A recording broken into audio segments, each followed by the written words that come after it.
Hey, welcome back to another episode of That's What She Said, the podcast where we talk about the stuff that really matters, real conversations, real healing, real life. I'm your host, Amanda Bryan, bio emotional healer and Reiki master. And today we are going to talk about Reiki, all things Reiki. I know some of you are going to be super pumped and all ears, and some of you may hear the word Reiki or energy healing and think, nope, too woo woo for me. I'm out of here. And honestly, no judgment. I get it. We have a hard time believing in things that we can't see, but that we use and depend on all the time. Like think Wi-Fi, right? It's certainly an energy that's not seen, but we know when it's not there. And so I equate Reiki to very similar. And I promise you by the end of this episode, something's going to click. You might even realize that you've been actually doing Reiki your whole life without even knowing it. And I also want to be super upfront, and I'm super excited. I have some Reiki trainings coming up. I have one in March. That one's already full. I have my next one in April 11th and 12th. These are full day classes, 9 to 4 and 10 to 3. And by the end of this episode, I genuinely hope that you feel called to join me, not because I'm trying to sell you something, but because I have watched this practice change so much for people, including myself. And some people have these really grandiose experiences, like they're, one time and they were like true believers or whatever.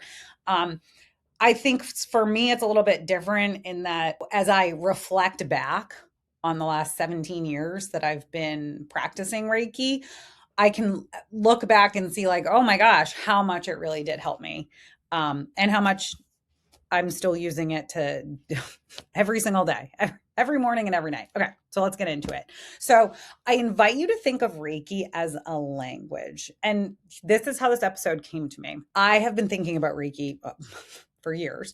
But recently, in the past few months, I have been preparing for this training, to hold these trainings. And I had this moment of clarity that I wanted to share with all of you.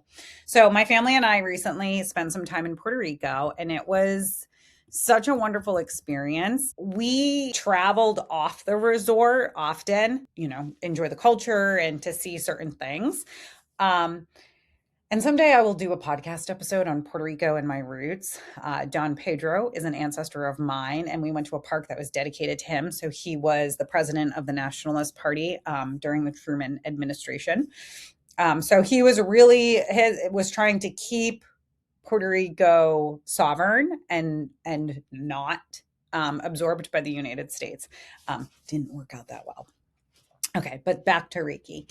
So though most people in Puerto Rico do speak English, I noticed a lot of younger people speak it. There are plenty of older people who don't or don't really understand it. And I'm teaching myself Spanish, and I'm very new to it. So I have very little confidence that I would be able to like get through on my own. Though I know that I could, right? Okay. Like imagine if you landed in Spain and nobody around you was speaking English. And I hear I'm like, play along with me here, because I know people travel and I know people mostly speak English or whatever, but like stay with me here. Okay. So you land in Spain.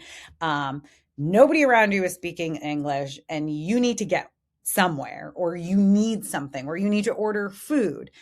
We did stop at this like side shack thing along the road to get some authentic Puerto Rican food. And it was an interesting experience because I instantly clammed up and left my husband to order the food, which my daughter and I were, had no problem laughing about. But anyways, okay. So imagine you're standing there and you need to ask for help, or you need to ask for food or whatever, and you can do it. Like you may point, you may smile, you might use your hands, you might throw a couple por favors out there, like, right, with a lot of like that hope in your eyes, like, please understand me. You would get by, right? Like you get by. And honestly, the people around you can usually feel your intention, right? So like, has that shoe ever been on the other foot? I mentioned in a previous episode that I once did a mediumship reading for a woman who spoke very little English. And again, I speak very little Spanish. And yet somehow I was able to connect her to her son who had passed. And I was able to deliver messages and a really healing session for her. And by the end of it, we were both in tears, right? We were like rejoicing in this sense of comfort that her son was still able to communicate with her even from the other side. So being able to communicate with someone that you don't speak their language is comparable to energy healing without training. We all, and I mean all of us, have the capacity to move energy, to offer a healing presence within yourself and for others, to hold space for someone in a way that genuinely helps them. Like, have you ever had a hug from somebody and it just felt like all the weight has been lifted, or like you hug them and you just melt into their arms, right? You just like feel so supported and so safe. Or you've had somebody hold your hand while you're in the hospital and somehow it makes it more bearable. I think about the times that I've birthed 3 kids, right?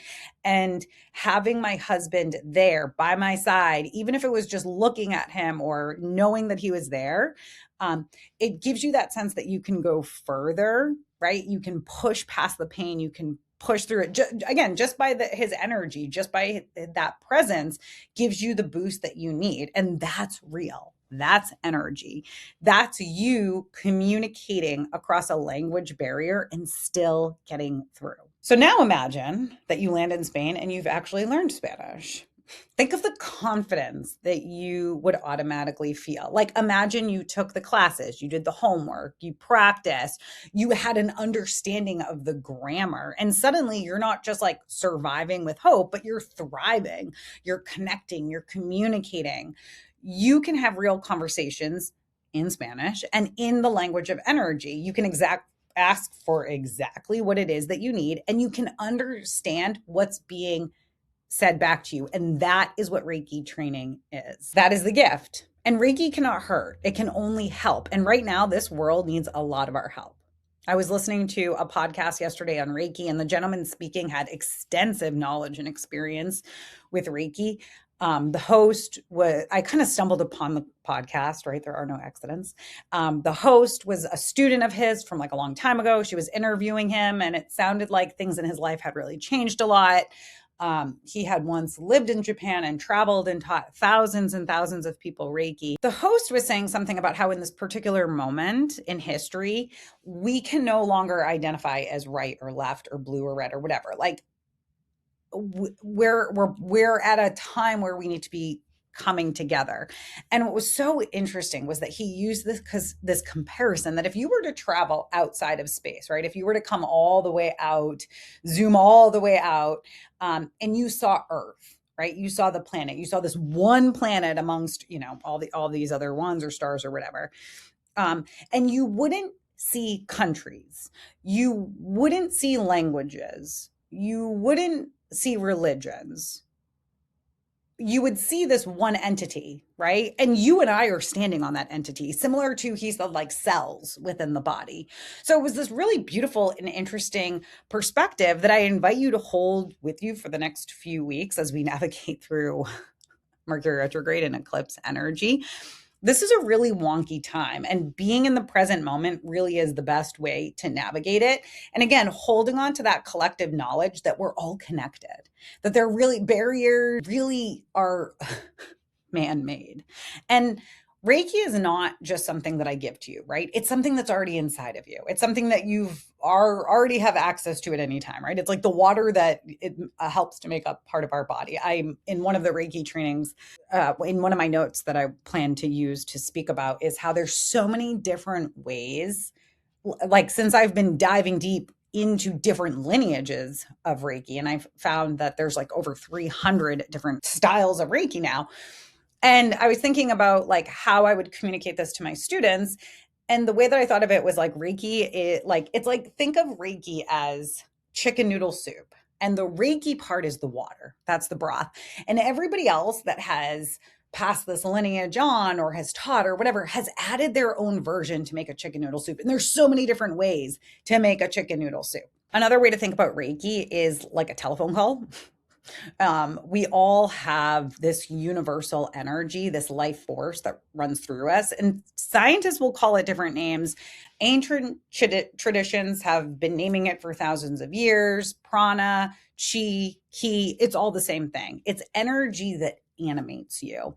Now, Reiki is like dialing a specific area code. Like, if you want to dial somebody in New Hampshire, you would dial that 603. You're not creating the phone call. The connection already exists. You're just using a specific pathway, a specific channel to get there clearly and intentionally. And that's Reiki training. Think about it. When you're untrained, you might get a fuzzy connection. You might get through, but when you learn Reiki, you get a clear line. You know how to dial in and you know how to stay connected. And the more you practice, the stronger that connection gets. I've talked in past episodes about my own Reiki training and experiences, so I'm going to kind of glaze through it here. I was introduced to Reiki back in 2009. I went to massage school. I've always wanted to be a massage therapist. I went to UNH, got my degree, started working in a software company, still wanted to massage on the side or explore it. I had a meeting with the massage director of the program back then, and she was like, "You have a gift. Before you enter the massage program, I want you to go train under John Harvey Gray, and then come back to me and enroll." I had never heard of Reiki. I had no idea. And thankfully, I was, fresh out of college, and I've always kind of gone with the flow. Like when opportunities pop up, I just say yes. It's something that I remember being like one of the youngest people in my Reiki trainings, and people would always comment about how blessed or lucky or whatever it was that I was for finding it so early. And I really just chalk that up to just always saying yes and allowing myself to have these experiences. And I fell in love with Reiki instantly. It honestly felt like this very familiar energy, something that I had always been working with, but now I had a better understanding of what it was. And my very first Reiki class, I actually brought my little cat Buddha, who used to have seizures. And he was supposed to have surgery, and I brought him to the training. And I had said, like, I think I wasn't going to make the training because of my cat or something. And she was like, "Bring him." And they gave him Reiki, and this cat, who had not stood in days, like was standing and trying to walk. So to me, like, my mind was just absolutely like, whoa. And okay, so as I mentioned, my teachers were John Harvey Gray and Lourdes Gray. And I'm going to go backwards here. I'm going backwards. Let me kind of go forward for a second. I got to back up. Okay, so what is Reiki? The word Reiki comes from two Japanese words, rei, meaning universal or spiritually guided, and ki, meaning life energy. So literally it translates to universally guided life energy. Reiki was developed in Japan in the early 1900s by a man named Mikao Usui, who was a teacher and a spiritual seeker. And after years of study and profound spiritual experience on a mountain retreat, this is Mount Karuma. If you want to look it up, it's a good story. So he began teaching in it, and it spread throughout Japan and eventually made its way to the West by this woman of the name of Hawaii Takata. She was a Japanese American. She brought Reiki to Hawaii in the 1930s and then eventually brought it to the mainland, the United States, in the 70s. And she taught hundreds of students and trained 21 Reiki masters. And of those 21 Reiki masters was John Harvey Gray. So to say that I hold my lineage near and dear to my heart, I'm almost ashamed to say I've never really looked beyond it until I decided to teach Reiki trainings. And so everything happens for a reason.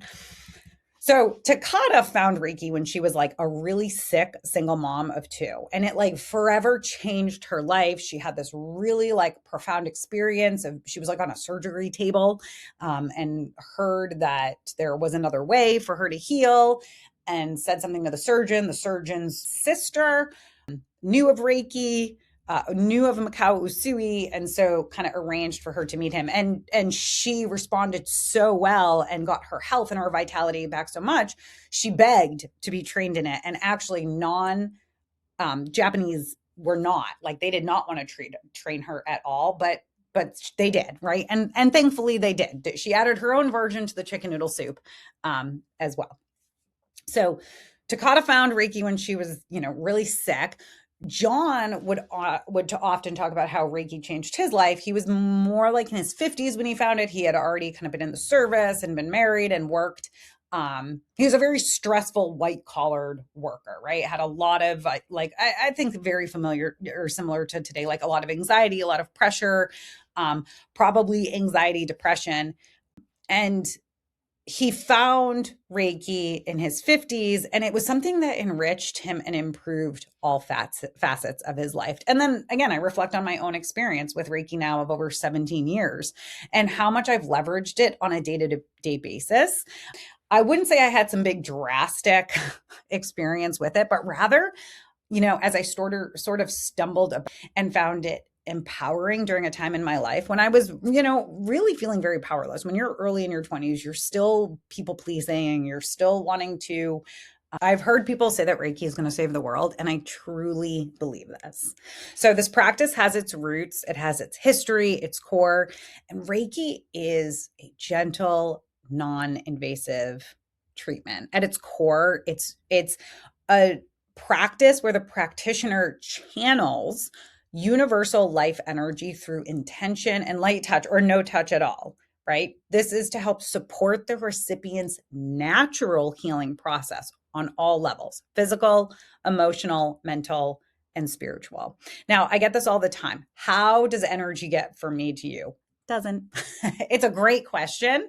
Normally, my answer is I'm not giving you my energy and I'm not taking yours.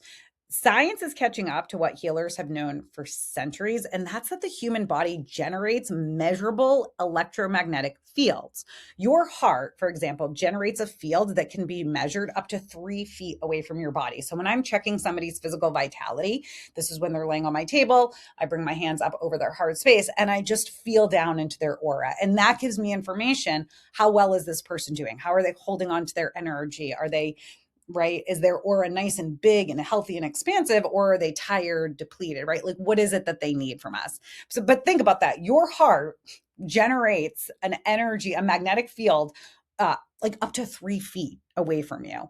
It's also important to note that your brain is constantly emitting electrical signals. Your cells communicate through bioelectric fields. In 1995, researchers discovered that the hands of Reiki practitioners emit pulsing electromagnetic fields during sessions in the range of zero point 0.3 to 30 hertz. And this is where this is wild. That frequency range is exactly what medical devices like PEMF, pulsed electromagnetic field therapy, used to stimulate healing in tissues. Sports medicine uses it, orthopedic surgeons use it, and like your own hands, right? These are tools, when trained, can do something similar. This is like mind blown. There was also a 2019 meta-analysis published in the Journal of Evidence-Based Integrative Medicine, and it looked at multiple Reiki studies and found that Reiki was more effective than a placebo for reducing pain, anxiety, and fatigue, and for improving your mood and overall quality of life. So the National Institute of Health, the NIH, has funded Reiki research. Major hospitals, including Yale, Johns Hopkins, and Memorial Sloan Kettering, have integrated Reiki into their patient care programs. When I first started Reiki 17 years ago, nobody heard. Nobody knew what I was talking about. It's refreshing to see how much it's come online, to see how much people or at least have said, oh yeah, I've heard about it. So I just want to be super clear. This is not fringe. It's not fantasy. This is a healing modality that has been studied. It's been practiced. It's recognized at the highest level of medicine. So now I want to talk to you about the path of Reiki training, because this is something that's really important to me and something I want you to understand before April. Reiki is traditionally taught in different levels, and at each level kind of opens up its own world. Reiki 1 is all about you just learning about Reiki, practicing on yourself. Reiki 2 and advanced up, this is where we start to practice on other people. Now, after Reiki 1, right, you're going to get your attunements, you're going to get certified, you're going to be able to practice on yourself. You're also going to be able to practice on, the people in your house or your pets or your plants. I love giving my plants Reiki. I give my seeds Reiki before I plant them in the spring. Reiki 1 is about the heart. It's about you. When you come to a Reiki training, you receive what's called an attunement. I mentioned that. It's essentially an energetic initiation.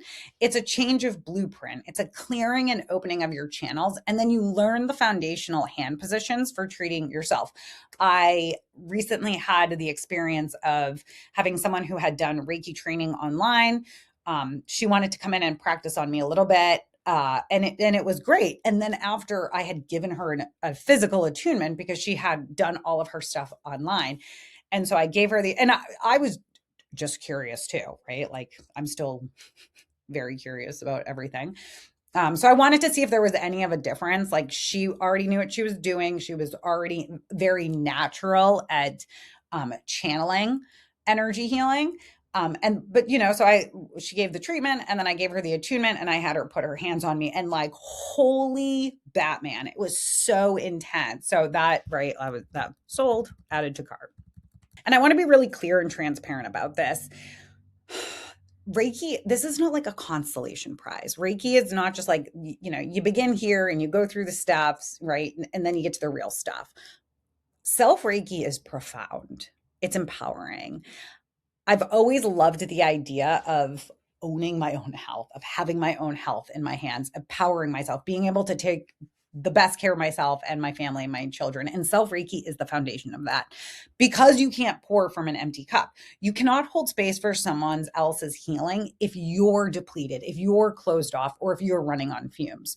So many of us, especially those who identify as healers and caregivers, helpers, mothers, friends, the person that everybody calls, we give and we give and we give. And Reiki says, here's a practice that's yours for you to come home to yourself so you can continue to give.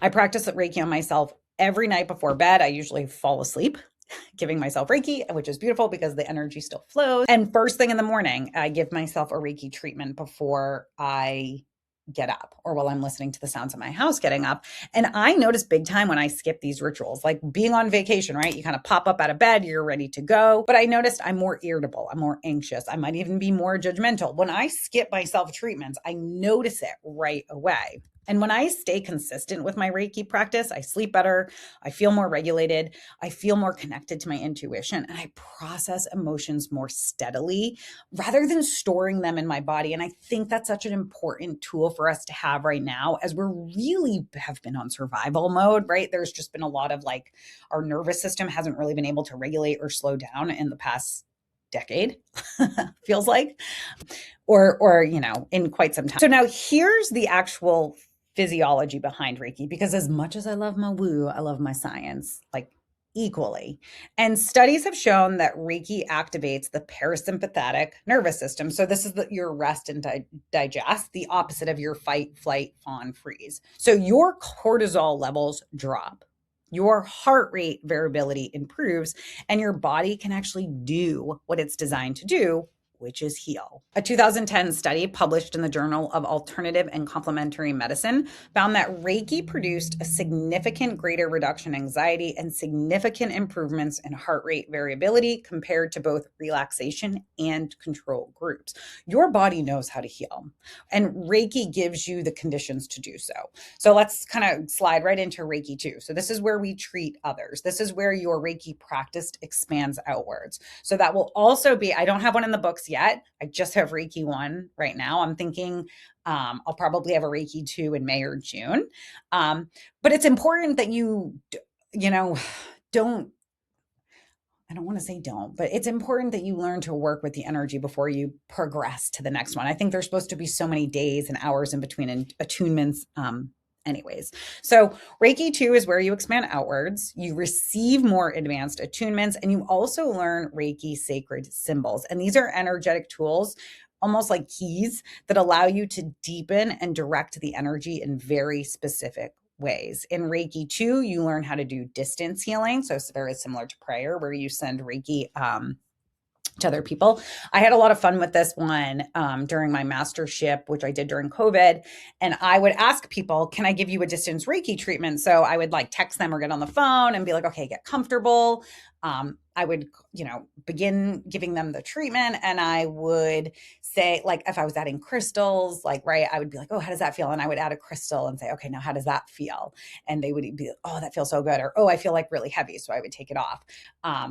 I would say, can you tell where I'm working right now? And some people would be like, oh, I'm feeling a warmth on my abdomen. And I'd be like, yes, that's exactly where I am. Or I would tell other people, place your hands on your body. And that was another way that I was able to help direct that energy from a distance.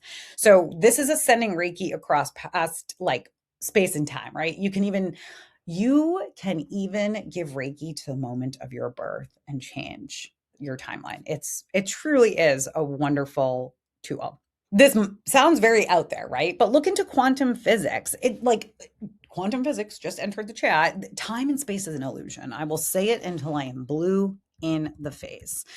Non-local healing effects have been studied and well documented. So this is like, oh, what's the book? The Science of Channeling. That's a really good one. I've recommended it on this podcast so many times. Mental emotional healing. This is where we work with the mental and emotional layers of someone's energy. This is a lot of what I do in my own practice. I will say to people when they come in for a treatment, what is it that you're looking for today?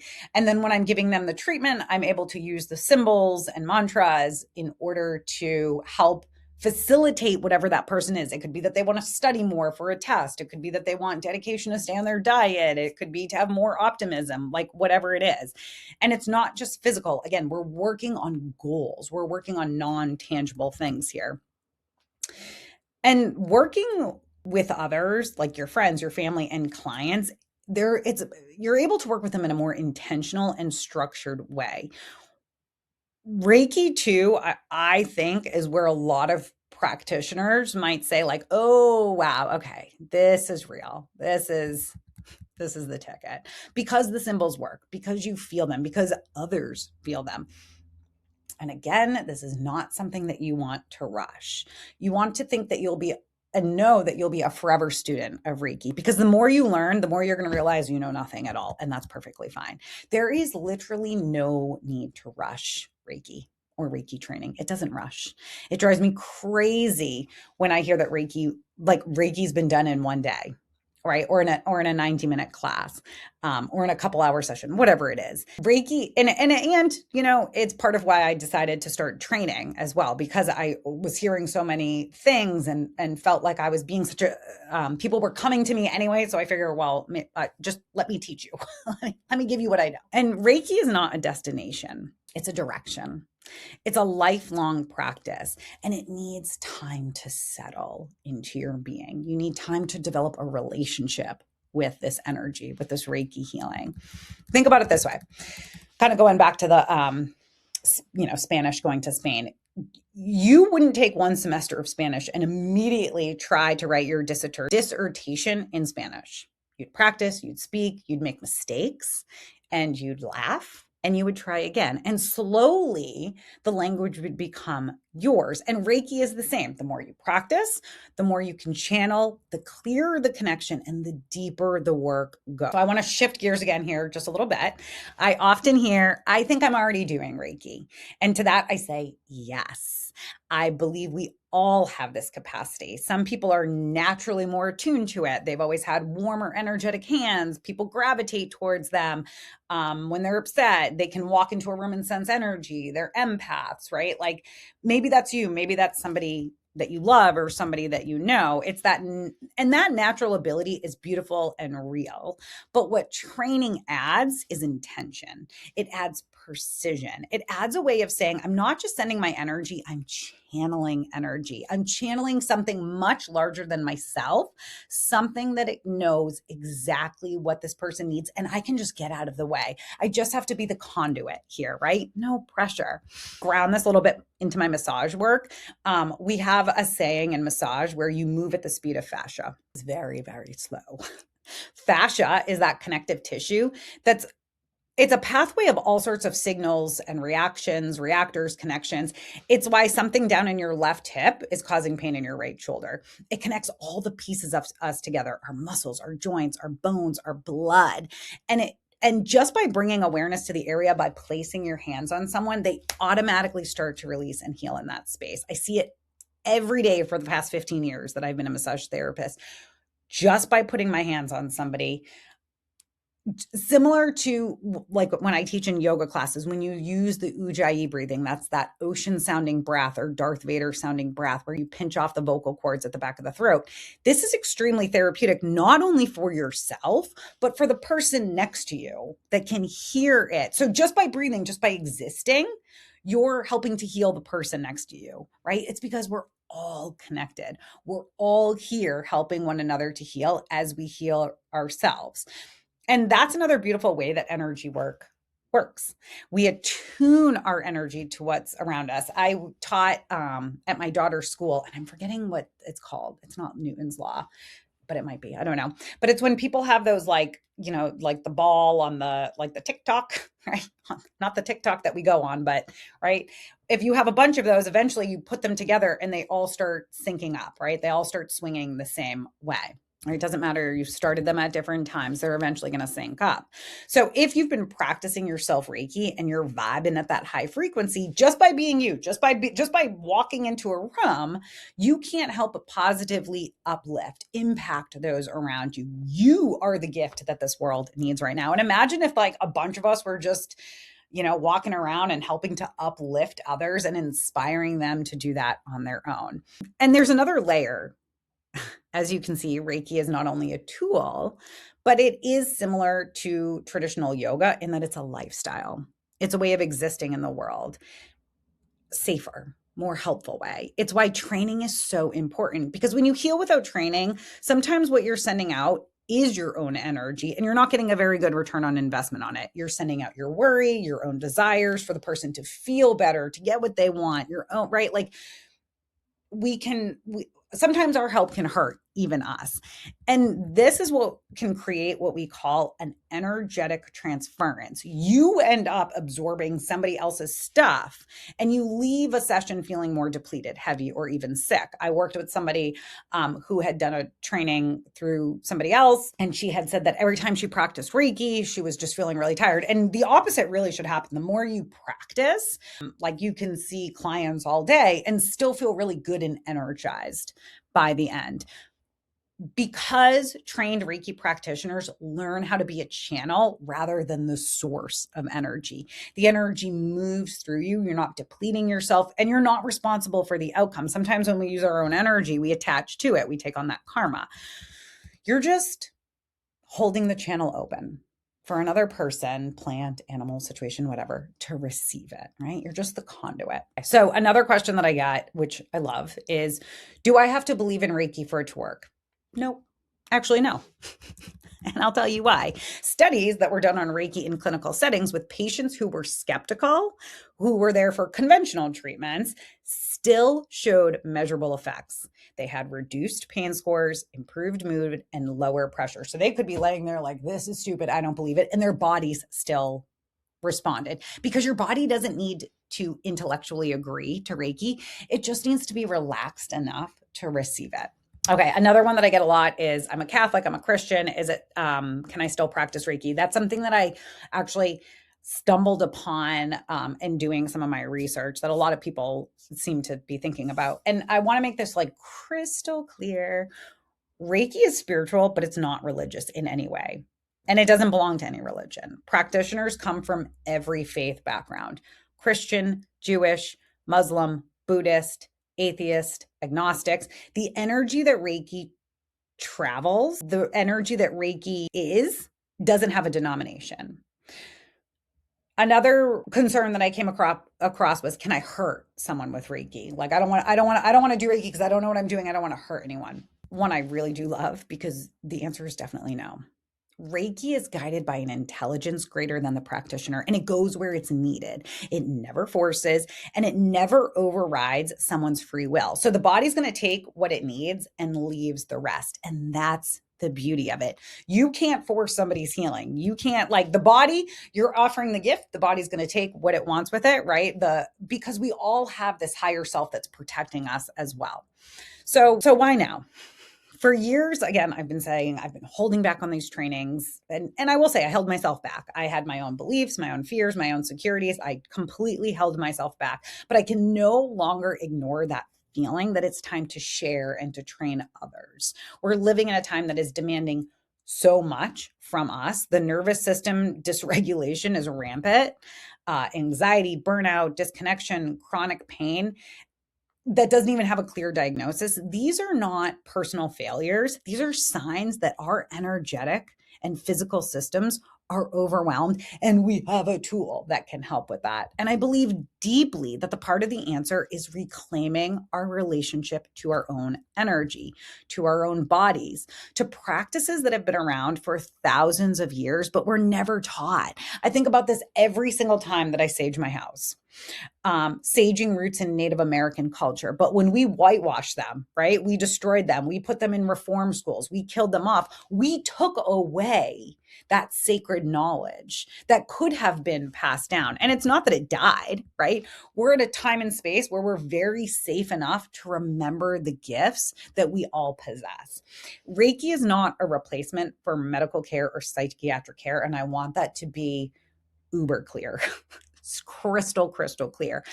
I love medicine. I love science. I love all of that. Reiki is not a replacement for any of that.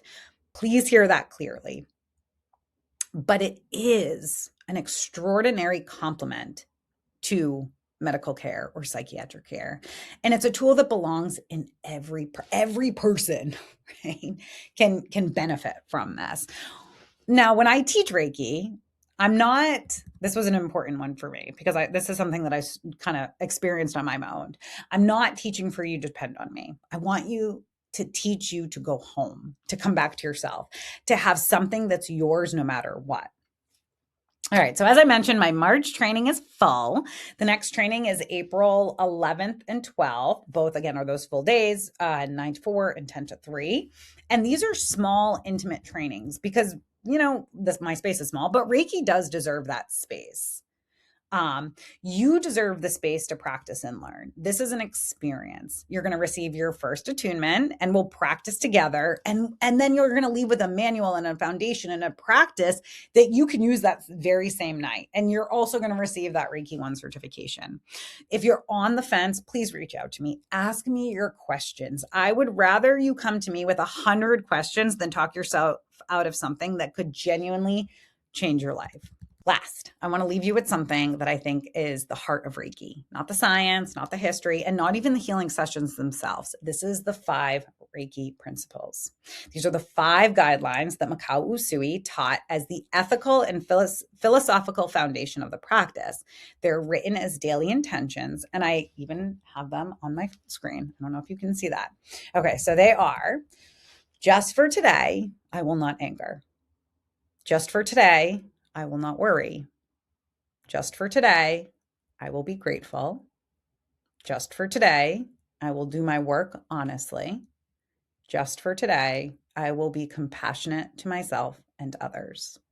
I love these because they don't ask you to be perfect. They don't ask you to be ready. They don't ask you to have it all figured out. They ask you to show up right now, in this moment, in the present moment. This is the invitation that Reiki always makes. It's not to be more, not to hustle, not to work harder, to just be present, to just be intentional, to be kind to yourself and others. And isn't that kind of what we're all trying to do right now? I mean, I talk to a lot of people and it's amazing that we're so divided because we really do all want the same thing. And you're already doing so much of this. You're already more intuitive than you give yourself credit for. You already know how to love people with your presence, your hands, your energy. Reiki is just going to give you the language to do it on purpose.